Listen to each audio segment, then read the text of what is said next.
We're salivating over here. We're just like, oh, what's that? What's that? What's that? And you just saw his hand. Our next guest is the creme de la creme of chefs. At the tender age of 26, he received 3 stars from the New York Times for his culinary work as executive chef, I know, wow, of the iconic River Cafe in Brooklyn. He went on to win multiple awards, including the James Beard Award, and also starred in Iron Chef America and Top Chef. Yeah, now after opening 18 restaurants all over the world, including the famed David Burke Tavern and Park Avenue Kitchen right here in New York City, he's here at New York Living to share some delicious fall recipes. Welcome, Chef. We were just talking in the break, and he was telling me as a kid, never wanted to cook. Didn't cook in the kitchen. Mom wasn't a cook. What were you doing? Look at this. You know, I did what 70s kids did. We were outside playing ball and creating mischief and all that, you know. Nice. But as a freshman in high school, I became a dishwasher. And I got transformed into the crazy life of a kitchen. Isn't that and, crazy? You know, you kind of get sucked in. Look at you now. But, success story. So, you know, and being close to New York is also a blessing if you can afford to work in New York as a youngster. Because, you know, and back then, you know, I went the roundabout way. Went to school upstate, moved to Europe, Westchester. Then I came to New York as a 24-year-old and worked for Daniel Boulud. And then I worked at Charlie Palmer at the River Cafe. And then, you know, been here for a long time. Unbelievable. So successful. There are chefs that don't last half a year in this city. It's a hard business. It's a hard business. It's a lifestyle. It's more than a job. It's really the lifestyle. You have to be in, you really have to, you know, you have to be focused on it. It's consuming. Right. You know, it's not a punch in, punch out. You're living with it. So anyway, fall dishes. Please. What are you making today? So also something fun about the food of being a chef is we get to change what we do every season if we want to, and every day we make new dishes. Here's a standard dish, the bacon clothesline I created years ago, but I bring it on because it's super cool and sexy and all that. Here's a couple ideas. Bison. Bison is really good meat, a little bit leaner, a little healthier than beef. We do have lots of great beef, love beef. This is bison short rib, and it's really good. Do you treat it the same way you would treat cow? Yeah.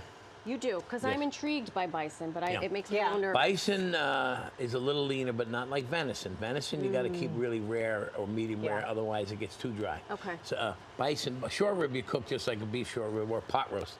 And we designed this plate. This is a shrimp skewer, so we call it Sweet Melissa. I made it for my son and my daughter-in-law's rehearsal dinner. I made 20 of those boards, and her name's Melissa, so we named it after her. So this was, so it's bison. You can do a steak, a skewer of shrimp, lands on these. So, and there's another way for the fall that we do it, which is polenta.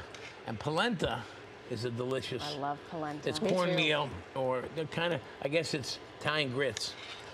And it's like grits, but it's a little creamier, and there's some cheese in it.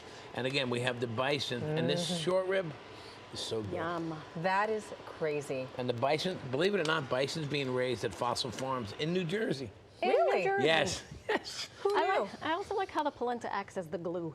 Well, you know, it's architectural. So when we build a dish, we you know, presentation's important. So, you know, beautiful. You kind of use that as the anchor. Let's give this this fella center stage here. Yeah. He's on the runway. It's like it's almost too pretty to eat, but I'm still going to eat it. Well, that's one dish Park Avenue Kitchen has it. Most of our restaurants have that. We have several in New Jersey as well. Okay. This is, everyone loves onion soup. We were wondering if that was French onion soup. It's tomato soup. What? It's tomato soup? Look at you. It's what do you eat with tomato soup? Grilled cheese. Oh, you did the work for us. Not only that, what do you got here? Is that orzo?